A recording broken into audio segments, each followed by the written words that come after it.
Hey guys, as some of you know, I got a start on YouTube by just uploading a Druid PvP video, and there's not a whole lot of Druid PvP videos out there, so instantly I just started getting some questions from people that had watched my video on, how to play Druid or itemization, things like that. So I just eventually started making some how-to guides on Classic WoW, and my channel just eventually took off from there.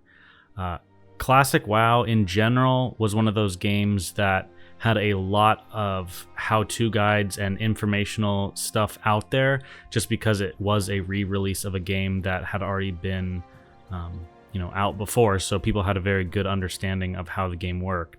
And TBC is very similar as well. Now I bring this up because I think TBC is going to be a lot like Classic WoW was at the start. Everyone wants to min-max to the nth degree. Everyone wants to be doing things perfectly. Everyone wants to do the most efficient, the most effective, get their Karazhan attunement right away and start raiding. And people don't really look at things in the big picture. And I definitely am one of those people as well. So in today's video, I'm just going to talk about kind of the min-max culture in Classic WoW and moving into TBC, and how I myself even fall for all of this stuff a lot of times as well. So the first thing I want to mention is just because I feel a certain way doesn't mean that I won't still do some of these things. For example, a lot of people will ask someone, why do they rush to level 60 at the very beginning of Classic? Wouldn't they rather take their time and do things slow? And we all have to realize that everyone has different playstyles. Some people really enjoy, taking things really hardcore, whether it's PvP or PvE. They want to get the highest rating. They want to, have the highest parses, and that's totally fine. And there's also people out there that want to play really casually. Maybe they just get on every once in a while and play with a friend. They're not really worried about max level content. They're just kind of doing their thing, having fun leveling up in the different zones. And that also, again, is a perfectly acceptable way to play the game. At the end of the day, you're playing a video game for enjoyment. If you're not enjoying the way you play the game, you probably should think about that. So if, a hardcore gameplay mentality isn't for you, then you shouldn't really be playing that way, even if some people say it's quote unquote the most efficient or effective.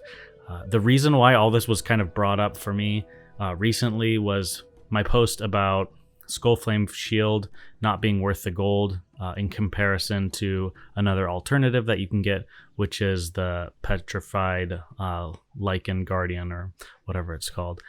Those two shields, I did a comparison, and people, I had a mixed reaction. Some people were very supportive of the video and thought I did a good job, and then other people thought I missed a lot of things, or I was just dead wrong on my overview of things, or people were saying, it's an emulation server, it's not the exact data that we're going to get in TBC, and all these things. Everyone had their own valid points, and I do try to listen to everyone in the comments, and I also do try to research my videos and not just go in blind, so that I do a good job for everyone out there watching. So I do appreciate everyone's comments, but this got me thinking kind of more heavily into the topic.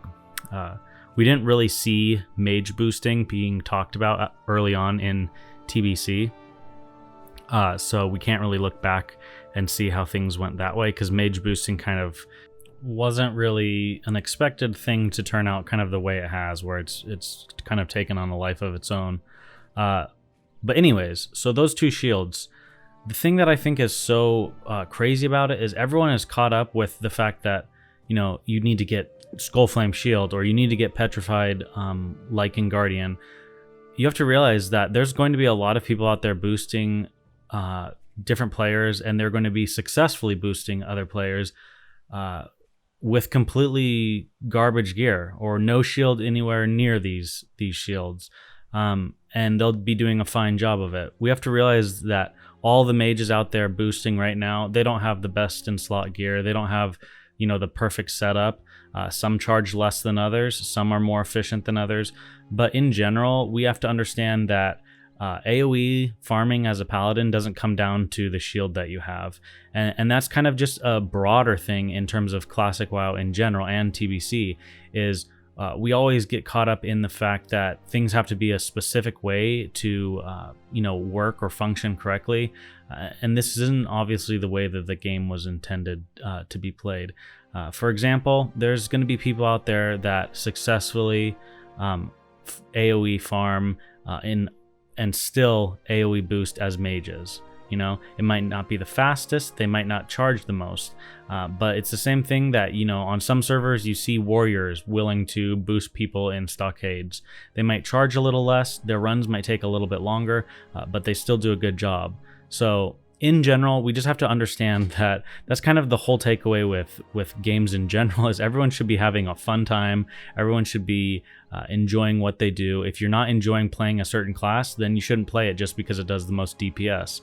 And I know this is going to be a thing with druids, obviously, too. There's already so many people re-rolling druids because druids are really good healers in PvP. Come TBC. They're still really good in PvE as well, but they shine in PvP for their heals. So there's going to be a lot of people re-rolling just on the fact that they're a really good healing class. Not so much that the class resonates with them, or not so much that they really, really enjoy Druid, but they just want a high rating and they want to, beat other teams. So they pick the things that are going to be the best. And that's why you see a lot of warriors and a lot of mages, because mages make a lot of gold in Classic and warriors do a lot of damage in Classic. And a lot of those warrior players right now are re-rolling something else because warriors, one, they're not taken as much in raids, and two, they don't do near as much damage as they do in Classic WoW. So, and this is, like I said, this is not just the same thing with farming gold or with doing the most DPS or the best PvP class. It's kind of the same thing across the board. It's very rare to see people out in the world actually leveling characters unless they're brand new to the game or new to a server. Most people are getting boosts, especially if it's an alt character of theirs. And I mean, I do the same thing. It's just saves time. I have the gold to be able to pay for boosts, so it's not like I'm shaming anyone for doing this, because I do it as well. It's the most convenient thing. So but with all this being said, there's going to be a lot of new things that come with Classic, just like we saw, or I should say Classic TBC, just like we saw with Classic. So don't be surprised when a certain way of playing or a certain thing that's meta right now will be turned on its head when someone finds a better gold farming spot, when someone finds a better way of leveling. And all these things are, bound to happen, just like we saw in Classic WoW. Early Classic WoW, we saw people, farming as mages. They were farming ZF tombs for gold. And then people moved on to farming ZG. And then, there's always been kind of a change in tides with what is meta in terms of gold farming and what things are useful to be farming gold for, and all those things come into play. But like I said, there's more to this than just farming gold and just what's meta in terms of most efficient. But also there's a thing about burning yourself out with a video game. And with the announcement of TBC coming, I think everyone out there that plays this game has seen a huge influx on their server that they're playing on, in terms of a huge amount of players that are coming back to the game that had been away. So these could be players that played for a little while, or there could have been players that played for most of the time that Classic was around for, and they maybe just recently started playing again more continuously instead of just raid logging. So there's a wide spectrum of different players out there. But I will say that personally on my server, which was Faralina, which a lot of people dubbed the streamer server, I've seen a lot of people come back that were either streamers or big faces in the Faralina community, people that had amazing gear early on, and people who had hit max level super quick. They put in tons and tons of time. They farmed up all their professions, and then they played for maybe a few weeks, maybe a few months, or like I said, even some of them played for half a year, but they stopped playing due to a lack of interest, or they got burnt out, or they moved on to a different game. A huge myriad of different reasons why they would have stepped away from WoW. But it's interesting to see how those players now, they come back and they remembered being, the cool person in Orgrimmar, the person that had the best gear. They could easily get invites to raids and easily get upgrades to their gear because they were doing lots of DPS, and Loot Council favored them because they were helping clear the raids faster. But now you see them coming back and they're 8 out of 8 tier 1. And what's that gear look like now? Most people who have a few alt level 60s, their alts have better gear. Their alts are in tier 2, tier 2.5.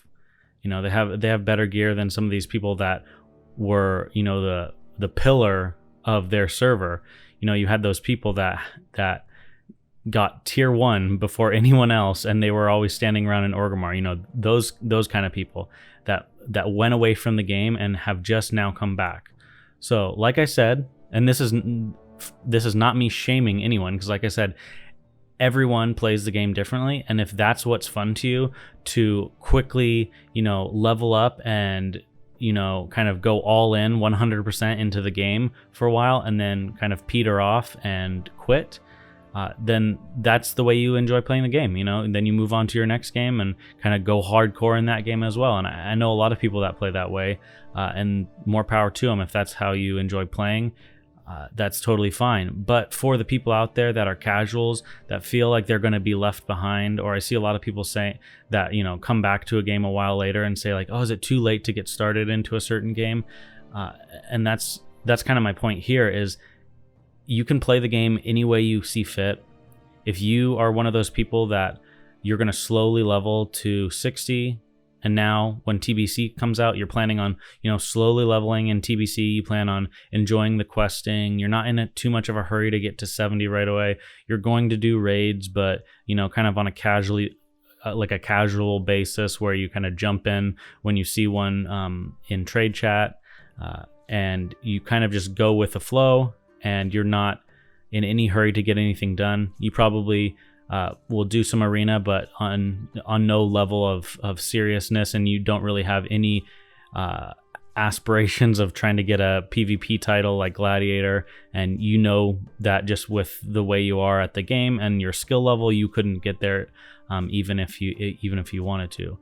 And those kind of people are the bread and butter of the game. We have to realize, like, the average player that plays MMOs aren't the hardcore. The average player out there that I just described are your average players. They're the people that make the community really good and make the community, have that massively multiplayer feel. If there was only hardcore players, one, the population would be much smaller, and also people would, get burnt out much quicker at the game. You need the stable population that we have in Classic WoW to keep the game going. And I know a lot of people out there that just, put in a few hours a week. They really enjoy the game, but, they're busy with real life. They're busy with work, or, they're just doing other things, and that's completely fine. So I guess to wrap up this video, because it's kind of gotten long and me rambling, I just wanted to say that I do put out videos all the time where I'm trying to show the best way of doing something, or the most efficient, or quote unquote the right way of doing something. But if you're one of those people that don't agree with me, or you come in and you say, hey, Ebb and Flow, like, I know on this Druid talent build you're showing that this talent is really good, but I personally enjoy playing with this talent because of the way I play, or I always quest with a friend and he has, like, with his setup, we don't need this talent. Well, then you just answered your own question. Everyone's playstyle is different, and just because I'm in a video trying to show you a certain way of playing things, don't make that mistake of thinking that that's the only way to do things, or that's the only way to enjoy the game. So basically that's it, guys. I hope we get some news on the coming beta soon. Also, it would be nice to get some news on the pre-patch, because I think the pre-patch is what a lot of people are looking forward to. I personally am looking forward to that. So hopefully we get some news on that. And as always, guys, I will catch you in the next video. Take care.